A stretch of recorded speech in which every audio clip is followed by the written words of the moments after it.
میرے ساتھ پڑھا ہوگا، ایک دفعہ پھر اس کو ضرور پڑھیے گا. ریڈنگ جو ہوتی ہے اس کے کرنے سے آپ کی جو سوالوں کے جواب ہیں وہ آپ سے خود بھی ڈھونڈ سکتے ہیں.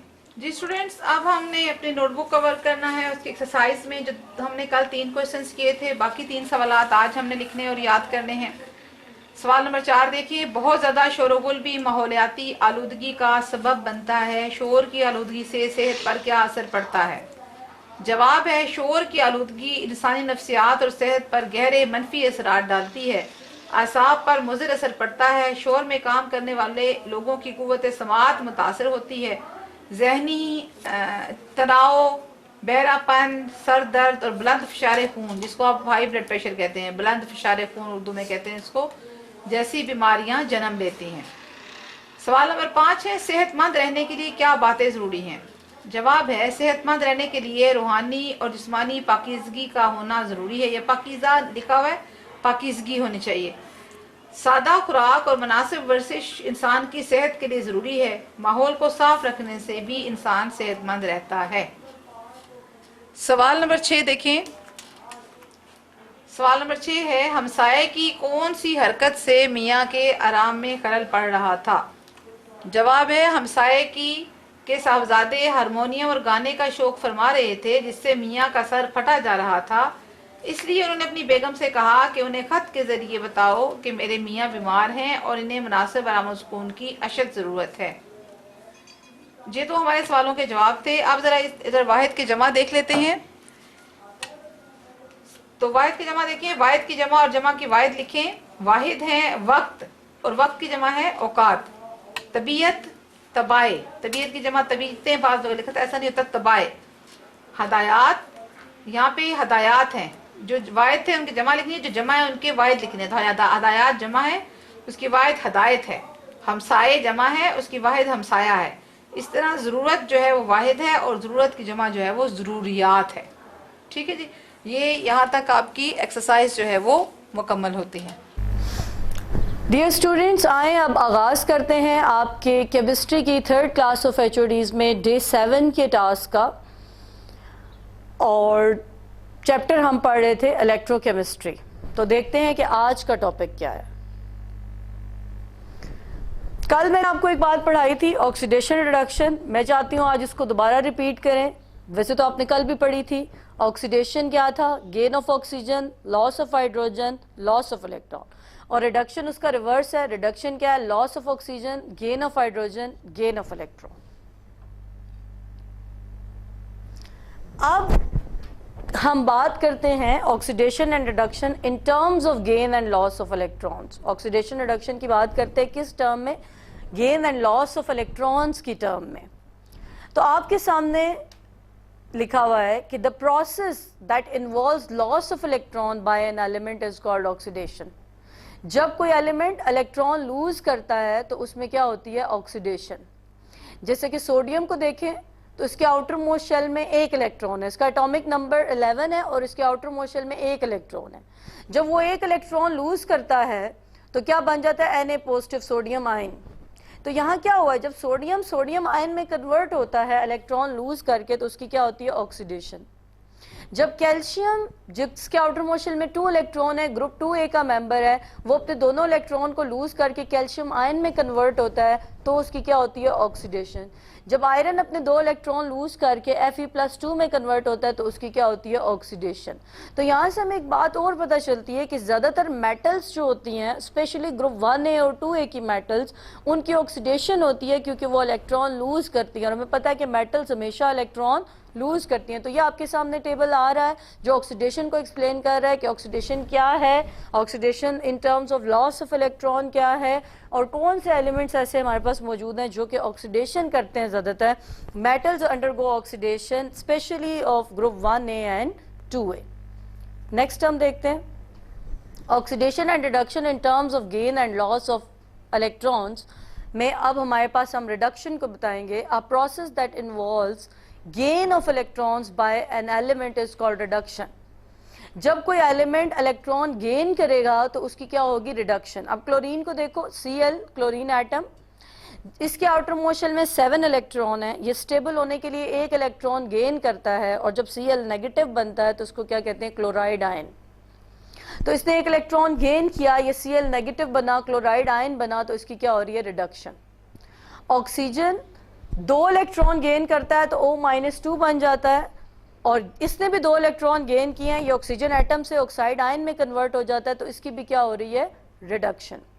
سلفر بھی 2 الیکٹران گین کرتا ہے تو کیا بن جاتا ہے, سلفائڈ آئن. اسٹیبلائز ہونے کے لیے آکسیجن کے آؤٹر موسٹ شیل میں 6 الیکٹران ہے, یہ گروپ 6A کا ممبر ہے, یہ 2 الیکٹران گین کر کے سٹیبل ہو جائے گا. سلفر بھی گروپ 6A کا ممبر ہے, یہ 2 الیکٹران گین کر کے سٹیبل ہو جائے گا. یہاں سے ہمیں ایک بات پتہ چلتی ہے, ہم ایک کنکلوژن نکالتے ہیں, mostly elements of group 6A and 7A gain electrons and undergo reduction. Mostly جو گروپ 6A اور 7A کے ایلیمنٹس ہیں اور نان میٹلز موسٹلی کیا کرتے ہیں, الیکٹران گین کرتے ہیں اور ان کی ریڈکشن ہوتی ہے.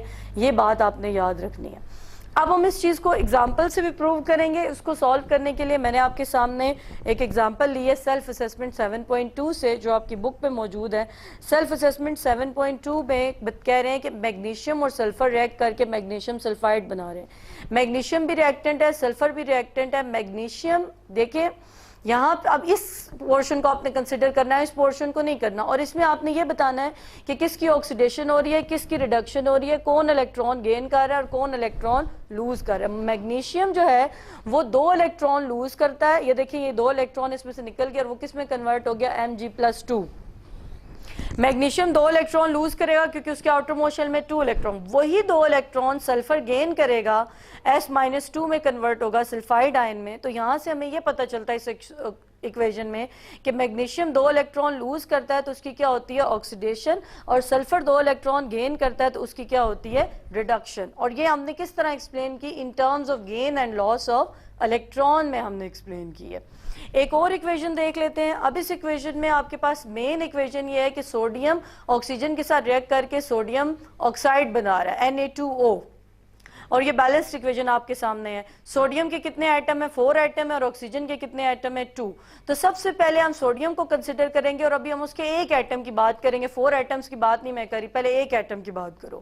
تو آپ نے پڑھا ہے کہ جو سوڈیم جو ہے وہ نیوٹرل ہے, تو وہ اس کے پر چارج 0 ہے, لیکن جب سوڈیم اپنا ایک الیکٹران لوز کرتا ہے, جو اس کے آؤٹر موسٹ شیل میں ایک الیکٹران ہے وہ لوز کرتا ہے, تو اس کے اوپر کون سا چارج ہوتا ہے, پوزیٹیو. ابھی بریکٹ کے باہر والی بات پہ نہیں دیکھنا, اندر والی بات کو دیکھنا ہے.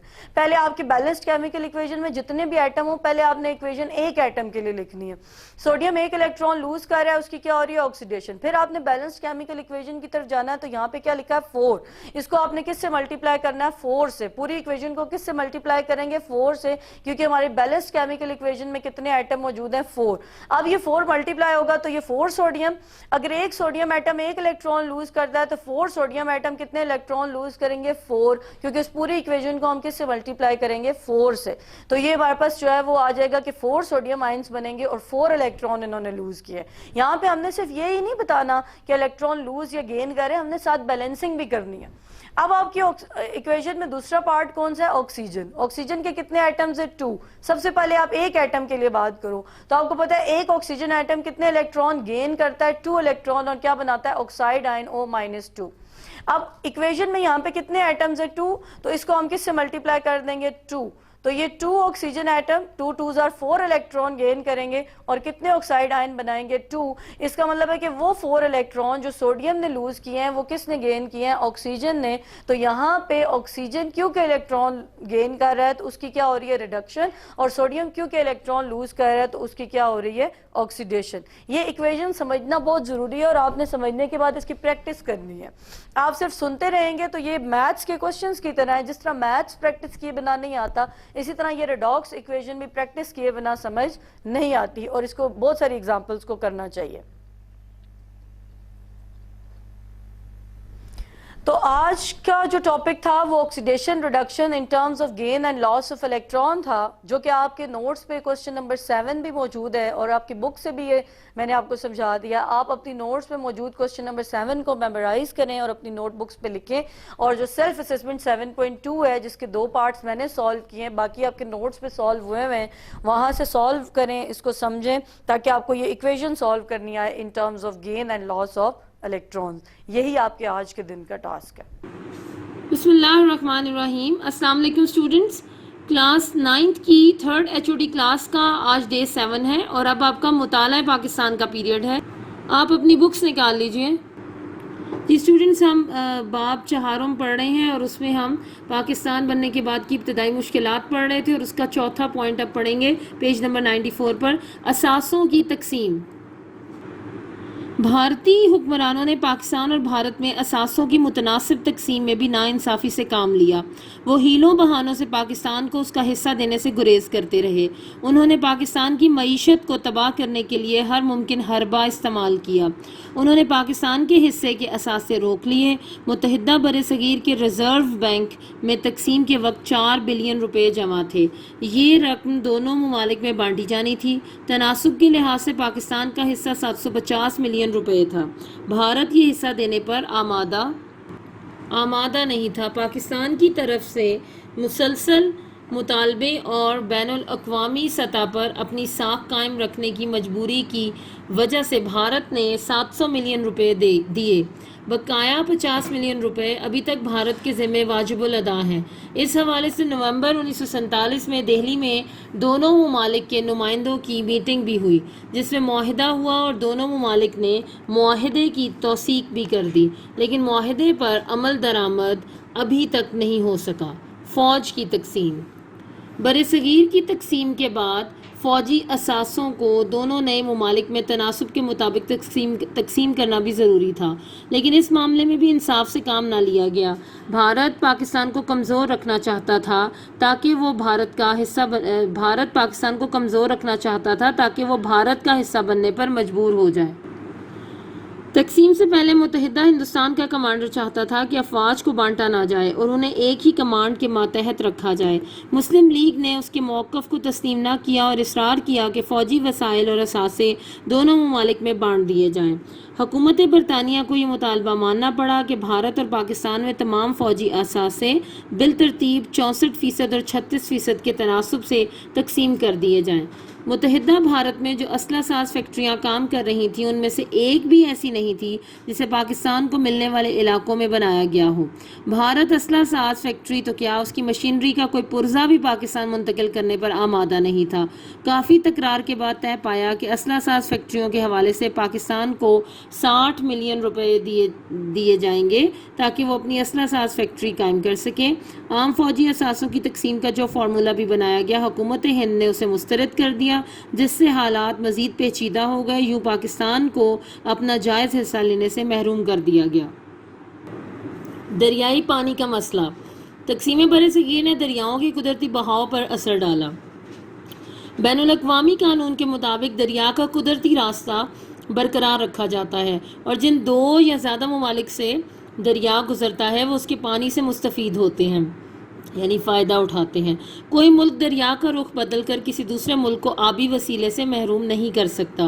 برصغیر میں اس حوالے سے بھی بحران پیدا ہوا. پنجاب اور سندھ کو دریائے سندھ اور اس کے معاون دریا جہلم، چناب، راوی، ستلج اور بیاس سیراب کرتے آ رہے تھے. پنجاب 2 حصوں میں منقسم ہوا، یعنی تقسیم ہوا، تو دریاؤں کی بھی تقسیم عمل میں آ گئی. راوی، ستلج اور بیاس بھارت کی سرزمین سے گزر کر پاکستان میں داخل ہوتے ہیں.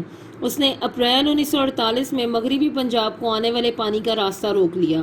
یہ قدم پنجاب اور سندھ کی معیشت کو تباہ کرنے کے مترادف تھا، کیونکہ ان علاقوں میں فصلوں کی آبیاری کا یقینی ذریعہ دریا ہی ہیں.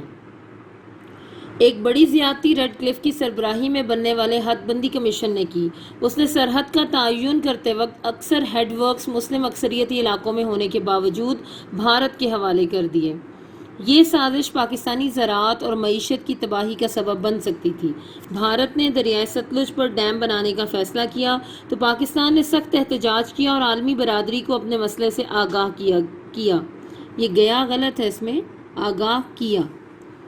عالمی بینک کی مدد سے دونوں ممالک کے مابین 1960 میں ایک معاہدہ سندھ طاس طے پایا. یہ بہت امپورٹنٹ ڈیٹ ہے سندھ طاس معاہدے کی.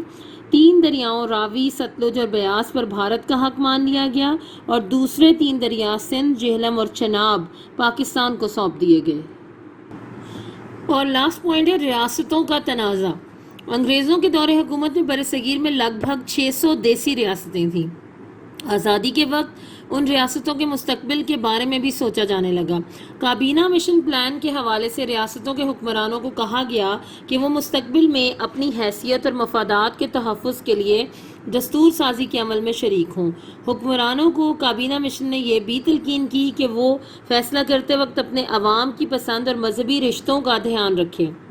حکومت برطانیہ نے 20 فروری 1947 کو انڈیا اور انڈین ریاستوں پر اپنا کنٹرول اٹھا لینے کا اعلان کیا۔ یہ بھی ایک امپورٹنٹ ڈیٹ ہے کہ کب حکومت برطانیہ نے اپنا کنٹرول انڈیا اور انڈین ریاستوں پر سے اٹھانے کا اعلان کیا۔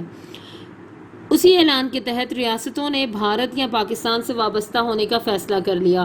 ریاست حیدرآباد، دکن، جونا گڑھ، مناودر اور ریاست جموں و کشمیر کی طرف سے کوئی قدم فوری طور پر نہ اٹھایا گیا۔ ان ریاستوں پر بھارتی افواج نے فوج کشی کر کے قبضہ کر لیا، جس سے پاکستان کی مشکلات میں اضافہ ہوا۔ یہاں تک اسٹوڈنٹس آپ کی آج ڈے 7 کی ریڈنگ ہے۔ اب اس کو بار بار سنیے، میں اب اس سے ریلیونٹ آپ کو کوسچنز کرواتی ہوں۔ جی اسٹوڈنٹس، آج کا ہمارا یہ ٹاپک ہے، اسی سے ریلیونٹ یہ کوسچن ہے۔ لانگ کوسچن نمبر 1 ہے، نمبر 5 یہاں اوور آل لکھا ہوا ہے۔ پاکستان کی ابتدائی مشکلات کا جائزہ لیجیے۔ آپ اپنے نوٹس نکال لیجیے، ہم وہاں سے آپ کو پڑھاتے ہیں۔ اسٹوڈنٹس، آپ چاہیں تو اس کوسچن کا آنسر بک سے بھی یاد کر سکتے ہیں۔ جو ٹاپک آج ہم نے پڑھا ہے، کمپلیٹ کیا ہے، وہ ایز اٹ از یاد کر سکتے ہیں۔ چاہیں تو آپ نوٹ سے کر سکتے ہیں۔ پاکستان کی ابتدائی مشکلات کا جائزہ لیجیے۔ پاکستان کی ابتدائی مشکلات: ریڈ کلف کی غیر منصفانہ تقسیم 3 جون 1947 کے منصوبے کے تحت طے پایا تھا کہ پنجاب اور بنگال کے صوبوں کو مسلم اور غیر مسلم اکثریتی علاقوں میں تقسیم کیا جائے گا۔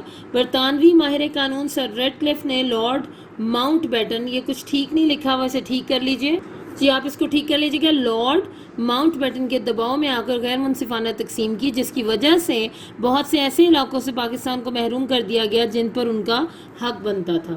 مہاجرین کی آباد کاری: قیام پاکستان کے بعد بھارت میں رہنے والے مسلمانوں نے اپنے نئے وطن آنے کا فیصلہ کیا۔ لاکھوں خاندان اپنا سب کچھ چھوڑ کر پاکستان کی طرف روانہ ہوئے۔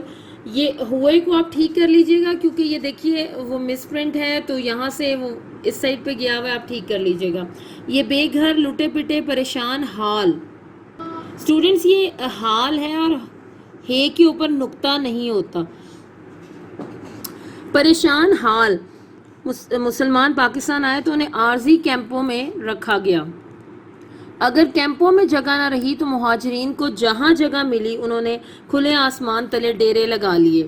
انتظامی مشکلات: ابتدا میں پاکستان کو بہت مشکلات پیش آئیں۔ پاکستان کے علاقوں میں سرکاری ملازمتوں پر فائز غیر مسلم بڑی تعداد میں بھارت چلے گئے۔ دفاتر خالی ہو گئے۔ دفاتر میں اسٹیشنری، فرنیچر اور ٹائپ رائٹر وغیرہ کی کمی تھی۔ اکثر دفاتر نے کھلے آسمان تلے کام شروع کیا۔ ہندو بھارت جاتے ہوئے دفتری ریکارڈ غائب کر گئے۔ یہ ریکارڈ کا بھی دیکھیں آپ، یہ رے اور ڈال آگے آیا ہوا ہے، یہ پرنٹنگ میں کچھ مسٹیکس ہو جاتی ہیں، آپ ٹھیک کر کے لکھا کریں۔ ریکارڈ غائب کر گئے، جس کی وجہ سے دفاتر میں کام میں بڑی دشواریاں پیش آئیں۔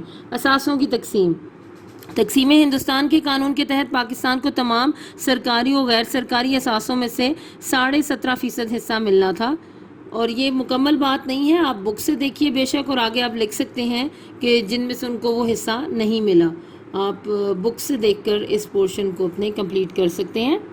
میں نے آگے یہ تھوڑا سا لکھ دیا، بھارت یہ حصہ دینے پر آمادہ نہ تھا، مگر آپ کو چاہیے کہ آپ بک سے، اگر آپ بک میں دیکھیے تو یہ پیج نمبر 94 پر یہ پورا ٹاپک ہے اثاثوں کی تقسیم، اور نیکسٹ پیج تک بھی جا رہا ہے یہ، آپ چاہیں تو آپ یہاں سے دیکھ کر بھی کچھ پورشن نوٹ کر سکتے ہیں اسی اثاثوں کی تقسیم کی ہیڈنگ کے نیچے۔ آگے دیکھتے ہیں فوج کی تقسیم۔ برصغیر کی تقسیم کے بعد فوجی اثاثوں کو دونوں نئے ممالک میں تناسب کے مطابق تقسیم کرنا بھی ضروری تھا، لیکن اس معاملے میں بھی انصاف سے کام نہیں لیا گیا۔ بھارت پاکستان کو کمزور رکھنا چاہتا تھا تاکہ وہ بھارت کا حصہ بننے پر مجبور ہو جائے۔ تقسیم سے پہلے متحدہ ہندوستان کا کمانڈر چاہتا تھا کہ افواج کو بانٹا نہ جائے اور انہیں ایک ہی کمانڈ کے ماتحت رکھا جائے۔ کمانڈ ہوگا یہ ورڈ۔ مسلم لیگ نے اس کے موقف کو تسلیم نہ کیا اور اصرار کیا کہ فوجی وسائل اور اثاثے دونوں ممالک میں بانٹ دیے جائیں۔ دریائی پانی کا مسئلہ: برصغیر میں اس حوالے سے بھی بحران پیدا ہوا. پنجاب اور سندھ کو دریائے سندھ اور اس کے معاون دریا جہلم، چناب، راوی، ستلج اور بیاس سیراب کرتے آ رہے تھے. پنجاب 2 حصوں میں منقسم ہوا تو دریاؤں کی بھی تقسیم عمل میں آ گئی. راوی، ستلج اور بیاس بھارت کی سرزمین سے گزر کر پاکستان میں داخل ہوتے ہیں. اس نے اپریل 1948 میں مغربی پنجاب کو آنے والے پانی کا راستہ روک لیا. لاسٹ پوائنٹ ہے ریاستوں کا تنازع. انگریزوں کے دور حکومت میں 635 ریاستیں تھیں. حکومت برطانیہ نے 20 فروری 1947 کو انڈیا اور انڈین ریاستوں سے اپنا کنٹرول اٹھا لینے کا اعلان کیا. اسی اعلان کے تحت ریاستوں نے پاکستان یا بھارت سے وابستہ ہونے کا فیصلہ کر لیا.